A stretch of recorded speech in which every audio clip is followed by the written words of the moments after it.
আমরা বিচার চাইছি, যে তিলোত্তমার বিচার চাইছি, অভয়ার বিচার চাইছি। একদম মহিলা মুখ্যমন্ত্রীর রাজত্বে তুফানগঞ্জে আপনাদের কতজন কর্মীকে আটক করলো? ঠিক বলতে পারবো না, যে পুলিশ প্রশাসন আজকে অনেক তৎপর হয়েছে।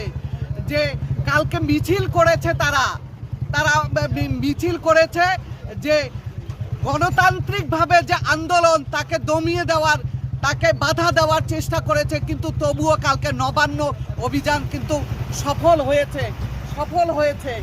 নবান্ন অভিযান কালকে সফল হয়েছে।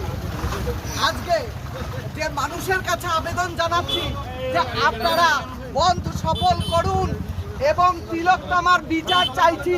যে তিলোত্তমার প্রত্যেক ঘরে ঘরে তিলোত্তমা আছে, কোনো বিচার হচ্ছে না মহিলা মুখ্যমন্ত্রী রাজত্বে। আমরা বিচার চাইছি, এই বিচারের প্রতিবাদে